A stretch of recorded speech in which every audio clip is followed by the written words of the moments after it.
Qu'est-ce que l'obscure clarté qui tombe des étoiles? Quelle part fondamentale du savoir ne nous a pas été enseignée? Symbole. Qu'est-ce que le un?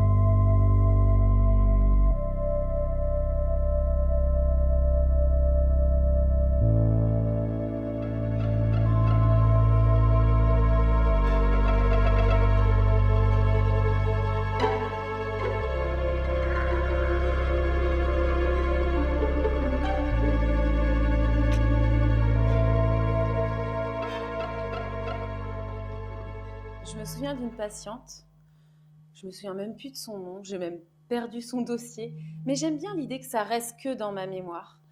Je me souviens que c'était une femme noire, africaine ou haïtienne. Elle était très grosse et elle était pasteur. Elle est arrivée avec une lésion sous la rétine non pigmentée. On fait un bilan avec IRM cérébral et on voit une tumeur dans le cerveau. J'ai l'accord du staff pour faire une biopsie de l'œil. Je suis jeune chef de clinique, j'ai un peu peur, je me blinde pour préparer l'opération.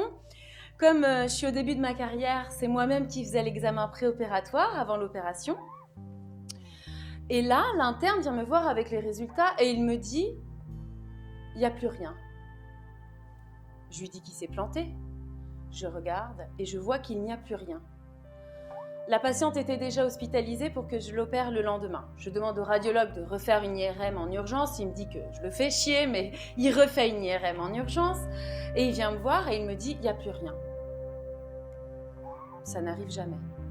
Donc j'annule l'opération et je vais voir la patiente pour lui dire qu'il n'y a plus rien. Et elle me répond « vous savez, je suis pasteur et j'ai beaucoup prié. Et j'ai demandé à tout le monde autour de moi de prier. J'ai montré le cas à des grands pontes et personne ne peut admettre ça. Ils te disent que c'est une tumeur inflammatoire. Mais il n'y avait pas eu de changement de traitement. Rien n'avait changé en un mois. C'est un des plus grands mystères de ma carrière ophtalmo. Peut-être même le seul. La résolution spontanée, ça arrive, mais pas aussi vite. Pas comme ça. Ça, c'est de la magie. Et en plus, elle est pasteur. C'est comme ça que vous interprétez cette guérison, comme de la magie? Moi, je trouve ça très joli de ne pas contredire la patiente. On sait que le corps humain se défend très bien.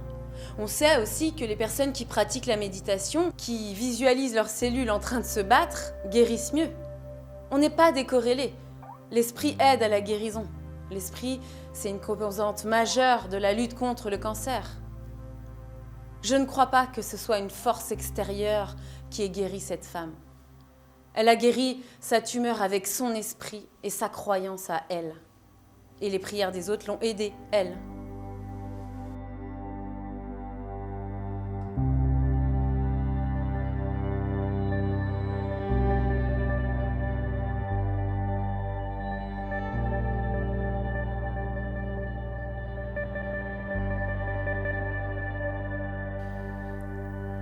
Je dis à mes patients, pensez guérison. C'est vous qui déciderez. La vie mettra des gens sur votre route.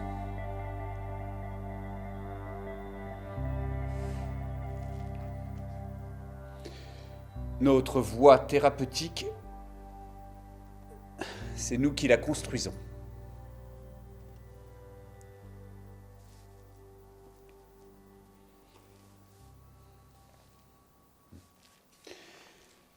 Il y a des médecins qui disent « Pourquoi vous n'êtes pas venu avant ?»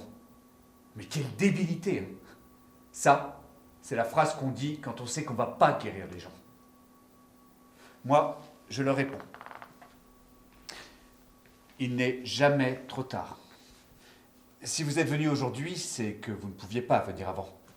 Et peut-être qu'avant, je n'aurais pas été capable de faire ce que je peux faire maintenant.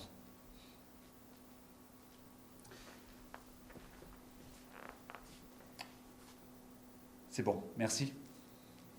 Merci. Merci beaucoup.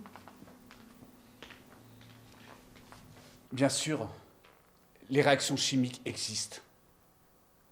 Mais les mots guérissent aussi. On a besoin des deux.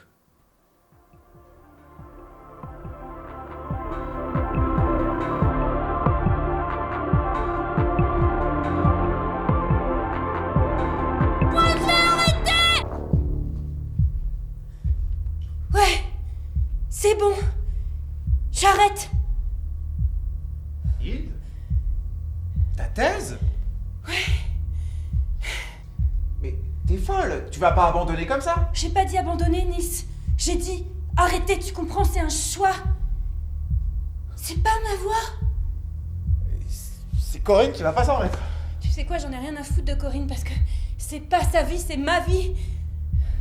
Mais pardon, c'est qui Corinne? C'est sa directrice de thèse. Non, c'est mon ex. Directrice de thèse, à partir de ce soir, c'est mon ex. Ça ira mieux demain. Mais je crois que t'as pas compris en fait, hein. Tu peux pas t'arrêter de penser 2 secondes à ma place? Mais je pense pas à ta place, c'est juste que ce serait trop con. Nils, je te demande pas de gérer ma carrière. Je vais pas finir ma thèse juste pour te faire plaisir ou pour cocher une case, ok? Mais j'ai pas dit ça. Non, c'est ce que tu fais.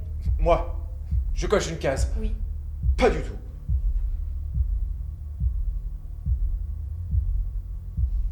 Alors qu'est-ce que tu cherches? De quoi? Dans ta recherche, qu'est-ce que tu cherches?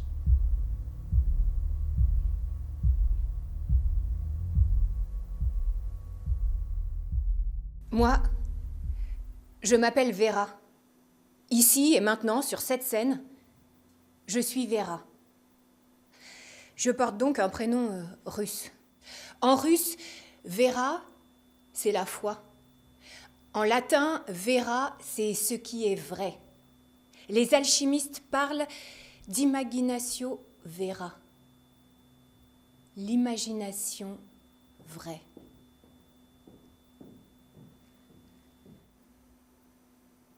Je m'appelle Vera. Et dans cette histoire, on me prête les éléments non fictionnels de la vie d'une autre anthropologue, que vous connaissez peut-être. Celle qui a rencontré l'ours. Celle qui, dans une situation qu'on peine à croire, s'est retrouvée sur les hauts plateaux, au milieu du Kamtchatka, face à son animal totem. Cet animal qui apparaissait dans ses rêves. Buisson ardent, théophanie, synchronicité, hasard. Quelle que soit notre grille d'interprétation, cette rencontre a eu lieu. Et parfois je me demande si la notoriété de mon alter ego ne dit pas quelque chose de notre société, de notre volonté à explorer malgré tout les interstices, à nous pencher sur les coïncidences signifiantes qui font le quotidien du peuple Gwich'in, le quotidien du peuple Even, le quotidien de tant de groupes humains, toutes celles et tous ceux qui cherchent à se relier activement au monde qui les entoure. Rêver plus loin, dit-elle. Peut-être, oui. Éprouvons-nous le besoin de rêver plus loin pour mieux nous relier au cosmos, pour trouver une place plus juste dans le formidable agencement du vivant.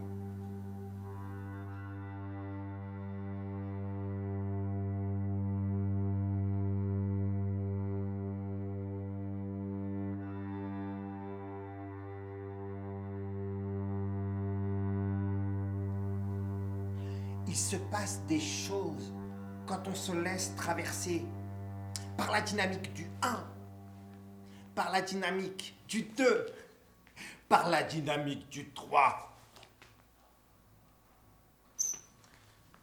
D'où procède l'intuition.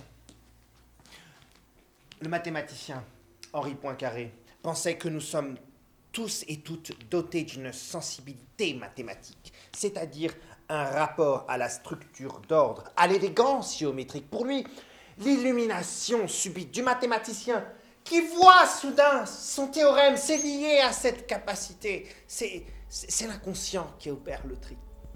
Sur quelle base s'effectue ce tri-ci, si ce n'est sur une préscience, un rapport à la structure d'ordre qui organise l'univers? Je crois que l'énergie physique et psychique est structurée numériquement. Je crois que c'est cette constante, commune au monde intérieur et extérieur, qui nous permet de comprendre les règles de la nature. Je crois en la non-séparation de la physique et de la psyché. Qui peut dire aujourd'hui où s'arrête la physique, où commence la chimie? Qui peut le dire? Je crois qu'un jour adviendra une langue neutre, s'appliquant indifféremment au matériel et à l'immatériel. Et je travaille, si vous saviez comme je travaille, à l'avènement de cette langue, en modeste héritier du noble rêve alchimique